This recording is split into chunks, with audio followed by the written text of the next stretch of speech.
భార్య బతికుండగా పుత్రపౌత్రులను చూసి సన్యాసం స్వీకరిస్తే పుత్రం పౌత్రం సమాసాధ్య వానప్రస్థాశ్రమేవ చేత్ తపసా షద్రిపూంజిత్వా. వ్యాసుడు సన్యాసాశ్రమానికి నియమం చెప్పాడు. భార్యతో కలిసి దాంపత్యము నుండి కొడుకుని మనవణ్ణి చూసి వైరాగ్యం వచ్చిన తర్వాత భార్యతో కలిసి వానప్రస్థానికి వెళ్ళి ఇంకా ఆపాటి కూడా ఇక భార్యతో కలిసి ఉండలేనంత వైరాగ్యం వచ్చేస్తే అప్పుడు కూడా భార్యను వదిలి వెళ్ళకూడదు. భార్యని తీసుకెళ్లి కొడుక్కి అప్పజెప్పి సన్యాసం తీసుకోవాలి. కాబట్టి అంత ప్రేమతో నిలబడవలసి ఉంది. ఇది సిద్ధించాలి, పండాలి. ఇది పండకపోతే ఆ గృహస్థాశ్రమానికి అర్థం లేదు, జీవితమూ పండదు, అథవా అసలు సంసారము పండదు. బతికున్నంత కాలము దుఃఖము, శరీరము పడిపోయిన తరువాత కూడా పొందవలసినటువంటి స్థాయిని పొందలేడు. అందుకని గృహస్థాశ్రమం అత్యంత ప్రధానమైన ఆశ్రమమై ఉన్నది. ఇటువంటి ఆశ్రమంలో ఉన్న వాళ్ళందరికీ కూడా ప్రయోజనం కల్పింపబడాలి. అసలు నిజంగా చెప్పాలంటే పెళ్లి కూతుర్ని చేసిన లగాయతు ప్రతి ఆడపిల్ల చేత ఈ స్తోత్రాన్ని చదివించాలి. పెళ్లి అయిన తరువాత కూడా తమ బతుకులు పండడానికి కారణం గృహస్థాశ్రమంలో ఉండేటటువంటి పరిస్థితే కనుక దంపతులు ఇద్దరూ కూడా అర్ధనారీశ్వర స్తోత్రాన్ని చదువుతూనే ఉండాలి ప్రతిరోజు. అసలు అర్ధనారీశ్వర స్తోత్రము నాకు నోటికి రాదు అని ఎవ్వరూ అనడానికి వీల్లేదు. గృహస్థాశ్రమంలో ఉన్నవాళ్ళు వచ్చి తీరాలి. అందుకిచ్చారు శంకర భగవత్పాదులు, అది వారి కారుణ్యం. మహానుభావుడై జగద్గురువునైన నేను శాస్త్రము తెలుసున్నవాడను కనుక మీరు అర్ధనారీశ్వర స్తవాన్ని చేసుకోండి అంటే వాళ్ళ ఆ రూపాన్ని ఎలా పట్టుకుంటారు, ఎలా చేస్తారు? అందుకని నేనే ఆ యొక్క స్తోత్రాన్ని ఇస్తాను అని శంకరాచార్యుల వారు మనని అనుగ్రహించారు. ఈ అర్ధనారీశ్వర స్వరూపానికి ఉండేటటువంటి విచిత్రం, పరమశివుని యొక్క శరీరంలో వామార్థ భాగం అంటే ఎడమ చేతి వైపు ఉన్న భాగమంతా పార్వతీదేవి చేత నిండిపోయి ఉంటుంది. ఆవిడ సగం, ఆయన సగం. కాబట్టి సగం శరీరం స్త్రీ, సగం శరీరం పురుషుడు. అసలు అలా ఉండే అవకాశం ఉంటుందా లోకంలో ఎక్కడైనా? సగం స్త్రీగా సగం పురుషుడుగా ఉంటారా అంటే భగవద్విషయమునందు లీలాస్వరూపములు అని ఉంటాయి. లీలారూపములు అంటే అర్థం ఏంటంటే ఎవరినో అనుగ్రహించడానికి ఈశ్వరుడు అటువంటి రూపమును పొందాడు. ఆయనకు ఆ అవకాశం ఉంది. నువ్వు చెయ్యలేవు కాబట్టి అది సాధ్యం కాదని ఎప్పుడూ అనకూడదు లోకం. నేను ఎందుకు ఈ మాట అంటున్నాను అంటే చంద్రశేఖర భారతీ స్వామి వారిని శృంగగిరి పీఠానికి ఆధిపత్యం వహించారు. వారు శివలింగార్చన చేస్తూ చంద్రమౌళీశ్వరారాధన చేస్తూ ఓం నిధనపతయే నమః, ఓం నిధనపతాంతికాయ నమః అంటూ పువ్వులేస్తూ అలాగే సమాధిలోకి వెళ్ళిపోయారు. వెళ్ళిపోయి అలా ఉండిపోతే కడవతో తెచ్చేయనికి నీళ్లు పోసేసి పంచె విప్పేసి పంచె కట్టేసేవారు. ఆయన 2-3 రోజులు ఇలా పువ్వు పట్టుకున్న భంగిమలోనే సమాధిలో ఉండిపోయేవారు.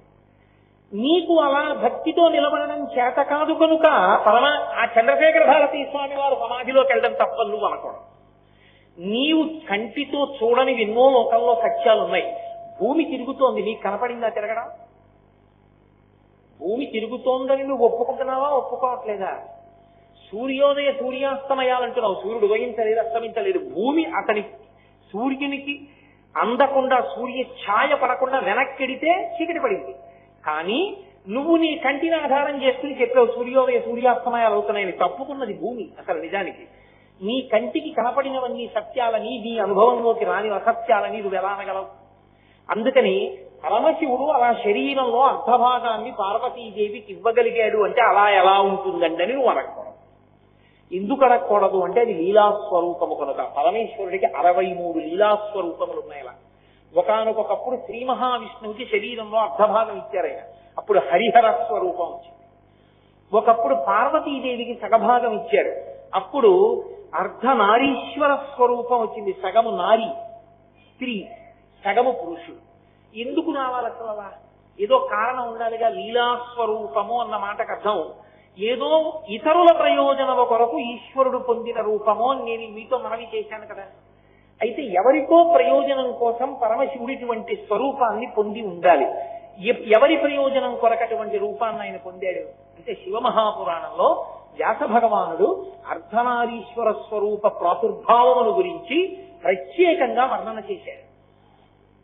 చతుర్ముఖ బ్రహ్మగారిని సృజించి నువ్వు సృష్టి చేయి, వేదాన్ని ప్రమాణం చేసుకుని అన్నాడు పరమేశ్వరుడు. చతుర్ముఖ బ్రహ్మగారు సృష్టి కార్యాన్ని ప్రారంభం చేశాడు. సృష్టి చేద్దామంటే ఎలా సృష్టి జరుగుతుంది, ఎలా ప్రజోత్పత్తి జరుగుతుంది? కుక్కకి అనేక కుక్క పిల్లలు పుట్టాలి, మనుష్యుడికి అనేక మంది మనుష్యులు పుట్టాలి. ఎలా, ఎందుకు సంభవం అవుతుంది? ఇది బ్రహ్మగారికి అర్థం కాలేదు. 4 తలకాయలు పట్టుకుని అప్పటికి 5 తలకాయలు పట్టుకుని ఇది నా వల్ల జరిగే పని కాదని మళ్ళీ ఆదిదేవుడైనటువంటి పరమశివుడి దగ్గరికి, అయ్యా సృష్టి ఎలా జరుగుతుంది లోకంలో? సృష్టి జరగడానికి అసలు హేతుభూతమైనటువంటి మార్గం ఏది? ఎలా నేను సృష్టి జరగడానికి కావలసిన మార్గాన్ని తీసుకురావాలి అంటే పరమేశ్వరుడు అన్నాడు, నీ యొక్క అనుమానాన్ని పోగొట్టడానికి ఇప్పుడు నేను ఒక కారణాన్ని చూపిస్తున్నాను చూడు. ఈ కారణంగా సృష్టి జరగడం లోకంలో ప్రారంభమవుతుంది. ఇప్పటి వరకు ఒకే శరీరంతో ఉన్నటువంటి ప్రాణులు అవయవములందు కించిత్ మార్పు చేత స్త్రీ పురుష విభాగమును పొందుతాయి. ఎలా పొందుతాయంటారేమో, మొట్టమొదటి ఆ విభాగాన్ని నా శరీరంలో చూపిస్తున్నాను చూడని తన దేహమునందు సగాన్ని స్త్రీ రూపంగా చూపించి సగాన్ని పురుష రూపంగా చూపించాడు. తన శక్తినే అమ్మవారు అని పిలుస్తాం మనం. పరమేశ్వర శక్తికి శాస్త్రంలో అమ్మవారిని పేరు. ఆదిశక్తి, పరదేవత, పరాశక్తి అంటుంటాం. ఇప్పుడు ఆమెయే, అమ్మవారే అంటే ఆయన శక్తియే ఆయన అర్ధాంగిగా సగంగా మారిపోయి స్త్రీ స్వరూపాన్ని పొందింది. మిగిలినది పురుష స్వరూపమైంది. ఇప్పుడు వీరిద్దరికి ఒండురులకు మొదటి ఆకర్షణ కలిగింది. అప్పటికి మన్మధుడు లేడు. అదే పరమశివుడు పార్వతీదేవితో చెప్తాడు, మన్మధుడు బాణం ఇస్తే ఎందుకు కాల్చానో తెలుసా పార్వతి? నేనేదో కోపంతో కాల్చలేదు. మనిద్దరి మధ్య ఉండేటటువంటి ఆకర్షణ లోక ప్రయోజనము కొరకు ఆకర్షణ. అటువంటి ఆకర్షణతో మొదట ఉన్న మనిద్దరి మీద మళ్లీ ఆకర్షణ కొరకు బాణం వేయడం అనేటటువంటిది హద్దు మీరడం మన్మధుడు. ఆయన అధికారం ఏపాటిది నా మీద బాణం వేయడానికి? అందుకు కాల్చాను, మార్గం తప్పాడు కాబట్టి అన్నాడు. కాబట్టి మన్మధుడు కారణం కాదు వారిద్దరి ఆకర్షణకి.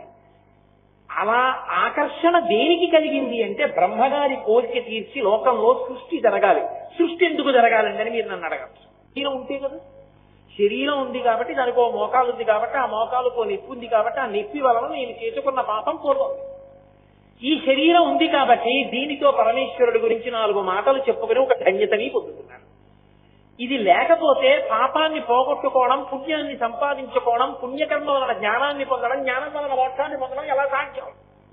పైగా ఇది లేకపోతే పితృరుణం ఎలా తీసుకుంటావు, దేవరుణం ఎలా తీసుకుంటావు, ఋషురుణం ఎలా తీసుకుంటావు? ఏది పెట్టి వింటావు శాస్త్రాన్ని?